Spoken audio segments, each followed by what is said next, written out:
अगर आप रिलेशनशिप में हैं तो ये 5 बातें याद रखना।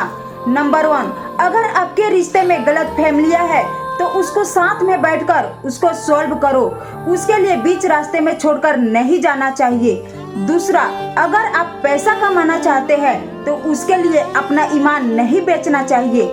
तीसरा, अगर आपकी गर्लफ्रेंड है तो उसके घर पर जाकर उसके माता पिता से उसका हाथ मांगिए, प्यार के नाम पर बिस्तर पर नहीं ले जाना चाहिए। चौथा, अगर आप प्यार करते हैं तो उसके लिए अपने माता पिता को नहीं छोड़ना चाहिए। पांचवा, अगर आप मर्द हैं तो अपनी मर्दांगी जताने के लिए एक औरत पर हाथ कभी भी नहीं उठाना चाहिए। क्या मैंने सही कहा? नीचे कमेंट में जरूर बताएं। ससुराल में रहकर जो लड़की पल पल की खबर अपने मायके वालों को पहुंचाती है, यकीन मानिए वो लड़की अपने जीवन में कभी भी खुश नहीं रहती। और ये उन औरतों की कड़वी सच्चाई है। क्या मैंने सही कहा? पति पत्नी के लड़ाई के बाद जब औरत खामोश हो जाती है तो मर्द को ये लगता है कि औरत डर गई और दब गई। हालांकि ऐसा बिल्कुल भी नहीं होता। वो मर्द उस औरत से हार चुका होता है और हमेशा के लिए उसके नजरों से गिर जाता है। क्या मैंने सही कहा? कमेंट बॉक्स में जरूर बताइएगा। जब लड़की घर से भाग जाती है और उसकी माँ गली मोहल्ले से निकलती है तो लोग कहते हैं इसकी तो बेटी भाग गई। तो कुछ लोग वहीं पर कहते हैं कि जब बेटी ऐसी है तो माँ भी तो वैसी ही होगी, यानी कि तुम्हारे कारण तुम्हारे माँ को भी भला बुरा सुनना पड़ता है। यथार्थ जिस थाली में तुमने खाया, जिस कोख में तुम पली, जिस माँ ने तुम्हें लाड प्यार किया, जिस माँ ने तुम्हें पढ़ाया लिखाया, आज तुम्हारे कारण तुम्हारे माँ को भी कलंकित होना पड़ता है। क्या हमारे देश के बेटियों को ऐसा करना चाहिए? नीचे कमेंट में जरूर बताएं। एक पति ने कितना अच्छा लिखा है ना कि मैं सोता हूँ तो घर में शांति छा जाती है, वो सोती है तो घर में सुनापन छा जाता है।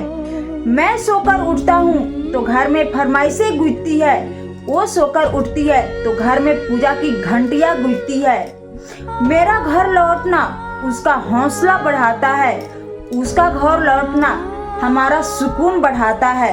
तो एक पत्नी मजाक के पात्र नहीं होती साहब, बल्कि वो तो आपके घर की हमसफर होती है, आपकी घर की ताकत होती है। क्या मैंने सही कहा? नीचे कमेंट में जरूर बताएं।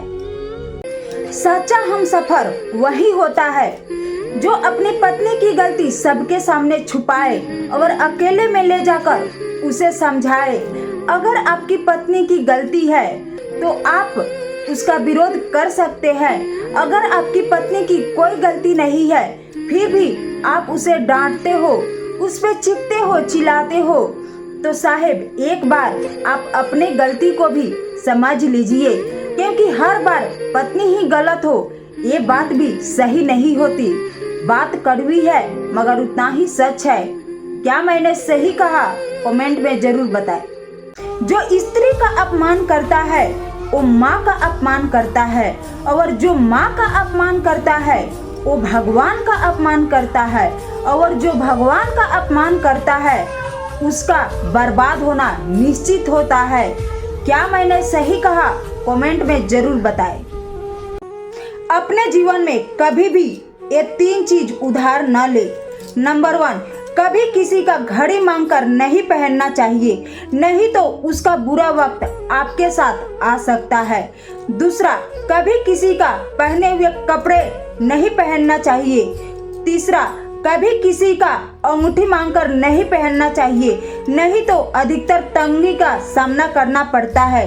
अगर वीडियो दिल से अच्छा लगे तो प्लीज सपोर्ट करें।